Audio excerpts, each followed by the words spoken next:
안녕하세요. 케어유 뉴스 김영래 편집장님이 매일 아침 6시에 아침마다 지혜 칼럼을 쓰시잖아요. 아, 네네. 좋은 걸 많죠. 오늘 저희가 그 칼럼 중 하나를 좀 깊게 파고 들어보려고 합니다.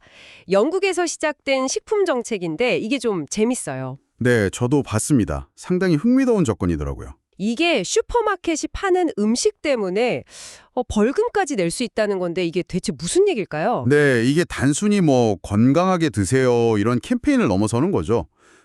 아예 건강한 선택을 하기가 더 쉬운 환경, 그런 사회적 환경을 만들겠다는 시도예요. 환경 자체를 바꾸겠다. 그렇죠.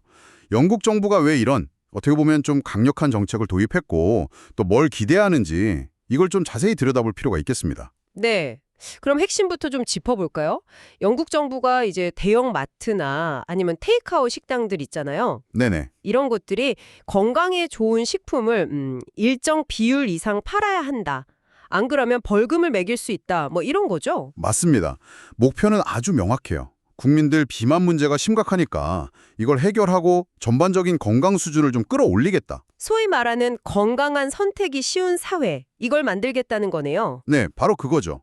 그래서 기업들은 이제 의무적으로 건강식품을 얼마나 팔았는지 정부에 보고를 해야 하고요. 만약에 그 기준에 못 미치면 진짜 벌금을 내야 하는 그런 책임까지 지게 된 겁니다. 와, 이게 예전 생각하면 정말 큰 변화 같아요. 보통 아유 건강한 개인이 알아서 챙겨야지 이런 분위기가 강했잖아요. 그랬었죠. 근데 이제 관점이 바뀐 거예요. 정부가 나서서 건강한 환경을 조성하는 데까지 역할을 하겠다. 이렇게 보는 거죠. 근데 이게 그냥 무조건 이거 팔아라 이렇게 강제하는 건 또 아니라고요. 근데 그래 또 중요한 포인트인데요. 단순 규제가 아니라 기업들한테 좀 유연성을 줬어요. 예를 들면 레시피를 좀 더 건강하게 바꾼다거나 아, 칼로리를 낮춘다거나. 그렇죠. 아니면 건강식품 프로모션을 더 한다거나 진열 방식, 그러니까 매대 위치 같은 걸 바꾸는 식으로요. 다양한 방법으로 목표를 달성하도록 유도하는 거죠. 결국 소비자들이 뭐랄까 좀 자연스럽게 건강한 쪽으로 손이 가게끔 그런 선택 환경을 설계한다 이거군요. 네, 핵심 원리가 바로 그겁니다. 넛지라고도 하죠. 슬쩍 미는 거예요. 그 설계 효과가 생각보다 크다고 하던데요.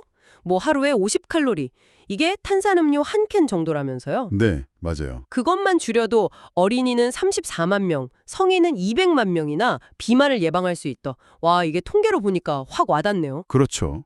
그러니까 사소해 보이는 변화들이 쌓이면 이게 사회 전체적으로 봤을 땐 정말 어마어마한 차이를 만들 수 있다는 계산이 깔려 있는 겁니다. 작은 변화, 큰 효과. 딱 그거네요. 네. 이거 먹지 마세요. 이렇게 금지하는 것보다 어쩌면 이렇게 환경을 살짝 바꿔주는 게 더 효과적일 수 있다는 거죠.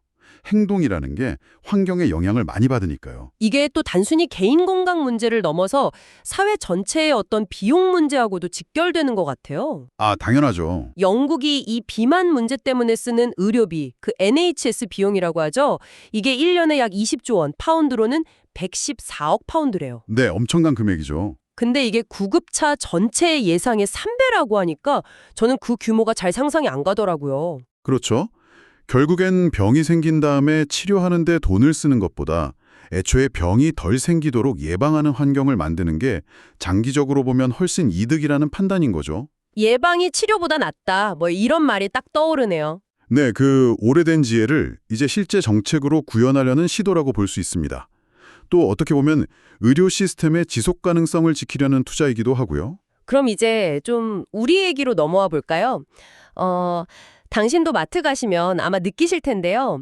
가장 눈에 잘 띄는 곳, 손 뽑기 제일 편한 곳에는 보통 좀 가공식품이나 달콤한 간식들 이런 게 많지 않나요? 아유, 그렇죠. 계산대 바로 앞이라든가. 맞아요. 근데 뭐 신선한 채소나 통곡물 같은 건 저 안쪽 구석에 있거나 아니면 좀 더 비싸게 느껴지거나 할 때가 있잖아요. 저도 가끔 건강 코너 찾으려면 한 바퀴 휙 돌아야 할 때가 있거든요. 정말 공감합니다. 특히 건강한 식단이 정말 절실한 우리 시니어 세대분들 있잖아요. 네, 어르신들. 이런 분들은 오히려 정보 접근이 좀 어렵거나 아니면 경제적인 부담 때문에 건강한 선택지에서 좀 멀어지기 쉬운 그런 현실이 있단 말이죠. 좋은 건 알지만 매번 그걸 선택하고 실천하기에는 주변 환경이 잘 안 도와주는 거예요. 그래서 이 영국의 사례가 그냥 남의 나라 얘기가 아니라 우리한테도 시사하는 바가 좀 큰 것 같아요. 네, 맞습니다. 우리 사회도 이제 정부나 유통업계가 좀 더 적극적으로 나서야 한다는 걸 보여주는 거죠. 예를 들면 어떤 걸 해볼 수 있을까요? 예를 들면 마트에서 시니어 맞춤형 건강식 코너를 만들어서 가장 접근하기 좋은 자리에 배치한다거나, 아, 입구 근처나 이런데요. 네. 아니면 어르신들이 딱 보면 이해하기 쉽게 아주 간단한 건강 레시피 같은 걸 같이 제공한다거나 그런 식으로요. 단순히 물건을 늘어놓는 걸 넘어서서 소비자들이 특히 좀 정보나 기회가 부족할 수 있는 분들이 자연스럽게 건강한 선택을 하도록 돕는 그런 구조, 이걸 좀 고민해야 한다는 거죠. 결국에는 뭐 건강한 선택이 무슨 특별한 노력이 필요한 게 아니라 그냥 일상이 되는 환경, 이걸 만드는 게 정부, 기업, 그리고 어쩌면 우리 소비자들의 관심까지 모두의 역할이 좀 필요한 문제다, 이런 생각이 드네요. 네. 금지나 강제보다는 말씀하신 것처럼 더 나은 쪽으로 슬쩍 유도하는 그런 설계의 힘, 이게 중요해 보입니다. 오늘 이야기 나눠보니까 정부 정책 하나가 우리 식탁이나 건강에 생각보다 정말 큰 영향을 미칠 수 있겠구나 싶어요. 그렇죠. 자, 그럼 여기서 한 걸음만 더 나아가서 이런 상상을 좀 해보면 어떨까요? 청취자분들도 같이요. 정부 정책만 기다릴 게 아니라 지금 당장 우리 동네 마트나 식당 아니면 뭐 우리 지역사회에서 모든 사람들, 특히 우리 어르신들이 좀 더 쉽게 건강한 선택을 할 수 있도록 바꿀 수 있는 거. 그런 작지만 아주 기발한 환경 디자인 아이디어가 혹시 없을까요? 한번 주변을 둘러보면서 생각해 보시면 좋겠습니다.